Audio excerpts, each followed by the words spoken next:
What up, gang of Lane? Carolina Jackpot time coming at you. It is Thursday afternoon. I hope you guys and gals are doing good today. Smash that like button while you're here. It helps me out a lot, I think, with the YouTube algorithm. They say it does anyway. So go on ahead and hit it for me.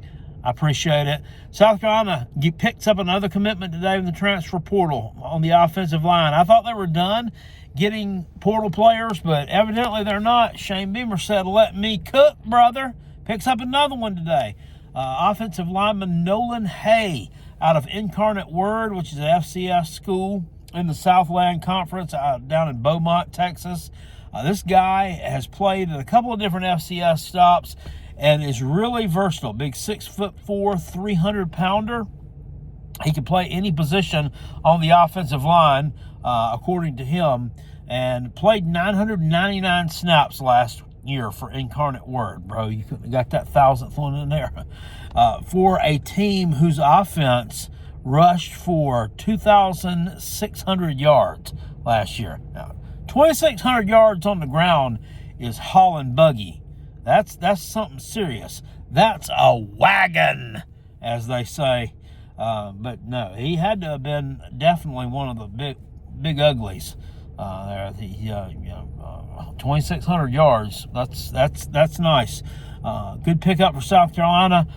Shane Beamer and staff beat out Mike Gundy and Oklahoma State for the services of Nolan Haye.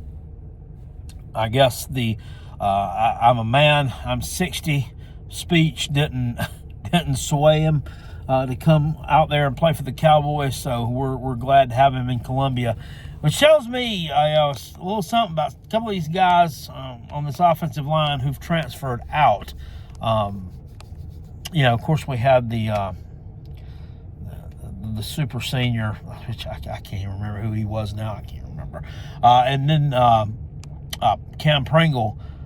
I'm guessing these guys just were told, look, you're just not cutting it. You're not going to get the playing time. But, you're still out here picking up linemen from the portal, which tells me they just weren't the right fit. I don't know. It's kind of weird. You recruited them, but that didn't work out. Maybe this one will. Depth is always important. Hell, who knows? This guy may be really good. Hell, he may start. You may find another Torricelli Simpkins in this bunch. So, good things there on the transfer portal front for South Carolina. I'm looking forward to it. South Carolina's going to be good on the ground this year.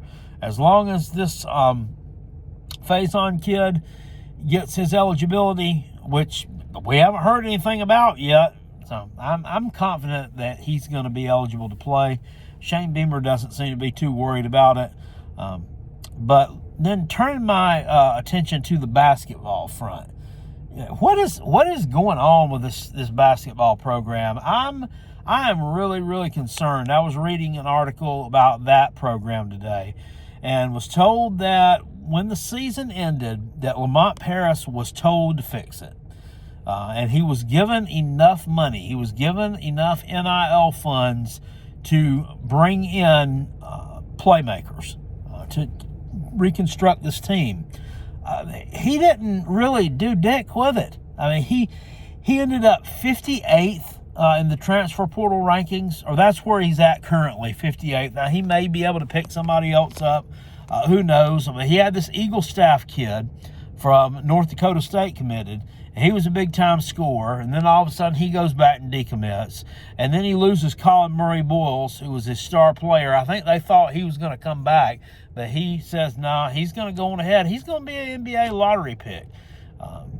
He's got to go secure that bag.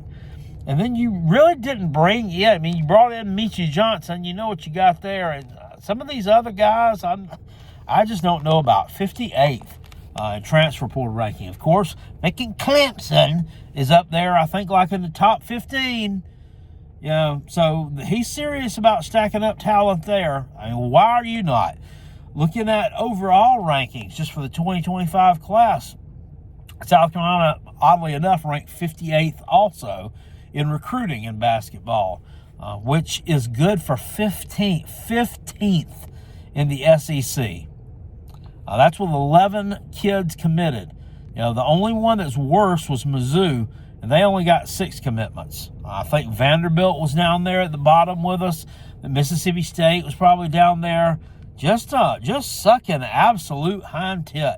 Not only did you have a shitty season, you lost almost your entire roster either to graduation or the portal, and then you not restocking the cupboard with quality kids.